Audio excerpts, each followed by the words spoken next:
सभी के लिए जय जिनेन्द्र। आज पुनः आपका स्वागत है स्टोकडिस जी की स्वाध्याय की श्रृंखला में। तो आइए आज की कक्षा को हम प्रारंभ करते हैं और मंगलमयी भावना है तो मंगलाचरण करेंगे। सभी लोग अपने हाथों को जोड़ करके मंगलाचरण करेंगे। नमो अरिहंताणं, नमो सिद्धाणं, नमो आयर्याणं, नमो अध्यायाणं, नमो लोय सवसाहुणं। यस्य स्वयं स्वभावाप्ति प्रभावे कृत्स्नकर्मणः तस्मै संज्ञान रूपाय नमोस्तु परमात्मने। बोले विश्वंदनीय पंच परमेष्ठी भगवान की जय।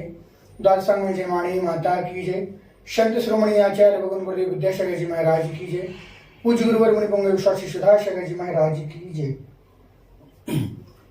जैसा कि हमने इसके पूर्व 10 श्लोकों के माध्यम से विभिन्न प्रकार के सारे विषयों को समझा एवं पिछले श्लोकों में हमने किस प्रकार से यह व्यक्ति अर्थात इस मनुष्य पर्याय का जीव इस मोह के कारण विभिन्न प्रकार से भटकता रहता है एवं जो मोही व्यक्ति उन सारी चीजों को जो अन्य स्वभाव वाले हैं उनको अपना समझता है और उन्हीं में ही राग द्वेष करता रहता है।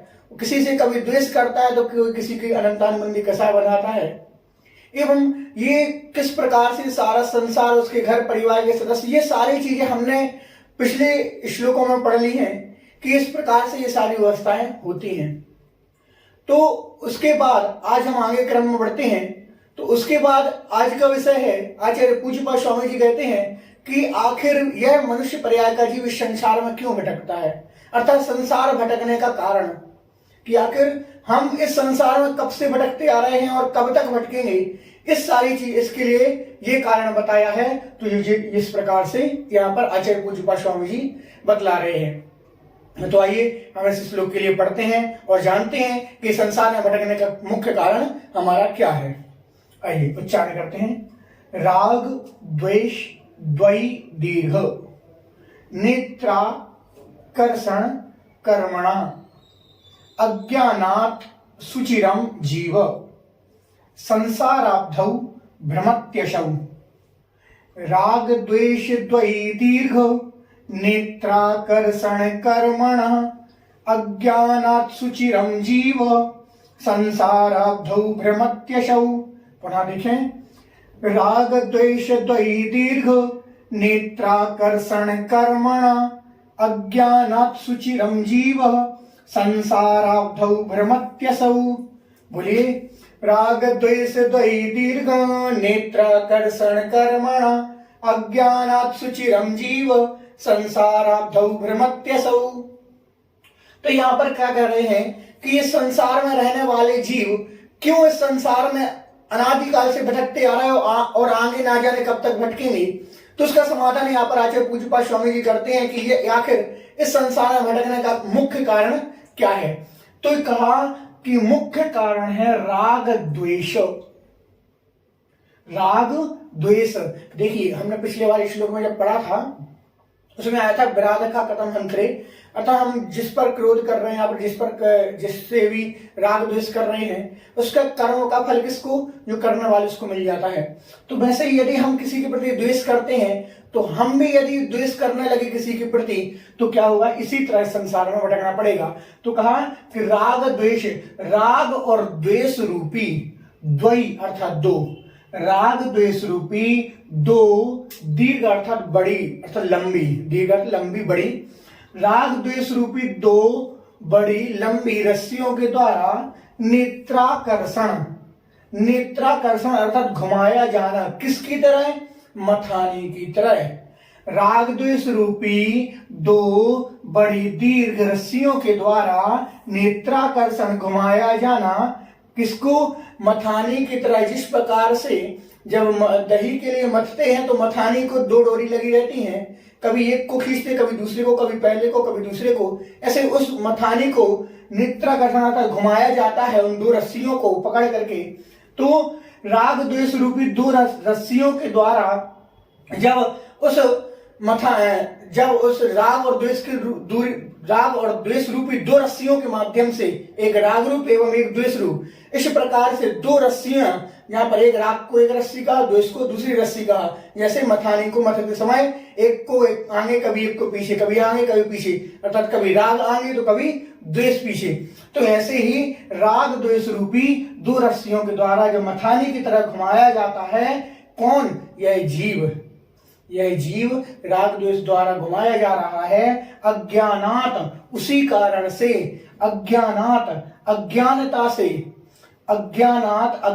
से सुचिरम, बहुत लंबे समय तक जीव संसार अब्धौ, संसार रूपी अब्ध समुद्र में भ्रमति असौ, भ्रमण करता है। क्या? पुनः देखें एक बार। राग द्वेष रूपी दो दीर्घ अर्थात बड़ी लंबी रस्सियों के द्वारा नेत्राकर्षण घुमाया जाता है मथानी की तरह, अर्थात घुमाए जाने पर राग द्वेष के द्वारा जो कर्म बंद हो रहा है, उससे जीव कर्मों से अज्ञानता के कारण सुचिरम, बहुत लंबे समय तक जीव अर्थात जीव संसार अब्धौ, संसार रूपी अब्ध समुद्र में भ्रमत्यसौ अर्थात भ्रमण कर रहा है। क्या समझा? कि जिस प्रकार से एक मथानी होती है, एक जब दही इत्यादि मथते हैं तो उसमें एक मथानी लगी होती है, उसमें एक डंडा लगा होता है, उसमें दो रस्सियां बंधी होती हैं, उसको घुमाने के लिए कभी एक को आगे कभी एक को पीछे, आगे पीछे ऐसे करते जाते हैं। तो दोनों को जब खींचते, एक को आगे एक को पीछे किया, तो कभी राग आगे तो कभी द्वेष पीछे, कभी राग कभी द्वेष, इस प्रकार से उसको उदाहरण से बताया गया है कि जैसे वो रस्सियां खींची जाती हैं, ऐसे ही हमारे जीवन में भी कभी राग है कभी द्वेष है। आज राग कर रहे हैं किसी से, कल द्वेष कर रहे हैं किसी से, आज राग है किसी से द्वेष है। तो ये सारा क्रम हमारा इस संसार में भटकाने का क्रम है।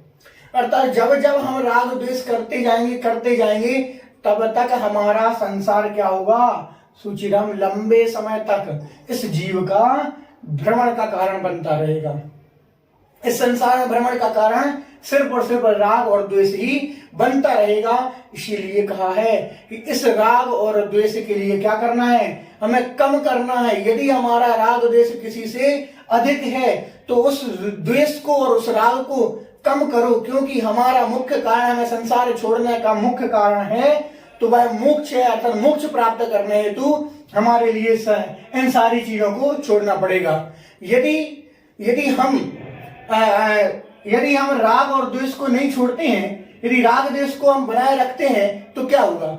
इससे अधिक कर्म बंद होगा और अधिक कर्म बंद होता जाएगा। आज तो जितना हो रहा है तो वो हो ही रहा है। साथ में यदि हमने किसी से एक द्वेष भी बना लिया, एक व्यक्ति से भी द्वेष बना लिया तो अब उसका और कर्म बंद हुआ। किसी से विशेष राग हो गया तो उससे और कर्म बंद हुआ। जैसा जैसा जुड़ा होगा वैसे वैसे कर्मों का बंध अधिक अधिक अधिक होता जाएगा। और यदि जितना ज्यादा कर्म बंद होगा उतना उतना सुचिरम, बहुत लंबे समय तक यह संसार रूपी समुद्र में भ्रमण करना पड़ेगा। किसे भ्रमण करना पड़ेगा? जो राग द्वेष में लगा हुआ है। यदि जो राग द्वेष छोड़ देता है, राग द्वेष को कम करने का प्रयत्न करता है, तो वह संसार से बहुत जल्दी छूटेगा। हम भी बहुत जल्दी छूट सकते हैं।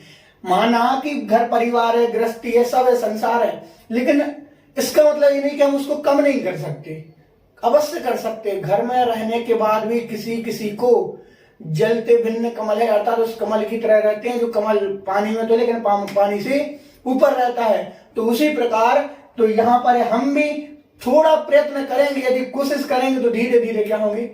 द्वेष किसी से है, द्वेष भी कम होगा। राग किसी से विशेष है, उस राग को भी हम कम करते जाएंगे।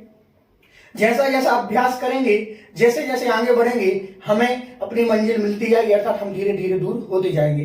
तो हमें यही प्रयत्न करना है कि हमारे लिए जो इस संसार में भटकाने का मुख्य कारण राग और द्वेष है, अर्थात इस द्वेष के अंतर्गत आता है क्रोध है, मान है, किसी के प्रति घृणा है। ये सारी किसके अंतर्गत आती हैं? ये द्वेष के अंतर्गत आती है। न क्रोध करना, न मान करना, न किसी से घृणा करना, ये सारी चीजें हमेशा और अधिक संसार में भटकाने वाली हैं। हम अनादिकाल से संसार में भटकते आ रहे हैं और कितना भटकेंगे। यदि हमें नहीं भटकना है, हम यही चाहते हैं कि मोक्ष रूपी सुख हमारे लिए मिले, तो हमारे लिए क्या करना पड़ेगा? इन सारी चीजों को धीरे धीरे दूर करना पड़ेगा। यदि हम इनको दूर नहीं करते हैं तो निश्चित रूप से और ना जाने कब तक हमें संसार में भटकना पड़ेगा। तो आज के श्लोक से बस इतना ही समझें कि इस राग द्वेष रूपी दो रस्सियों के द्वारा जैसे घुमाया जा रहा है और कर्म बंद हो रहा है, और उसी अज्ञानता के कारण यह जीव क्या है, संसार में, संसार रूपी समुद्र में भ्रमण कर रहा है। तो जिसको भ्रमण नहीं करना है वो क्या करेगा, धीरे धीरे इनसे दूर होने का प्रयत्न करेगा। तो बस आज के लिए इतना ही कि इसको समझें और अब इसको थोड़ा अनुसरण करें कि धीरे धीरे इस राग द्वेष को हमें कम करना है। किसी से द्वेष हो तो उसको खत्म करना है, क्योंकि यदि किसी से द्वेष यदि हमारा अनंतानुबंधी बन गया तो समझ लेना अब अनंतानुबंधी ना जाने कितने समय तक आपको संसार में भ्रमण कराएगी। तो इससे यही बस कहूंगा कि आप धीरे धीरे इससे राग और द्वेष को कम करने का प्रयत्न करें और साथ ही अपने जीवन का अर्थात अपना स्वयं का कल्याण करें। बस आज के लिए इतना ही। सभी के लिए जय जिनेंद्र।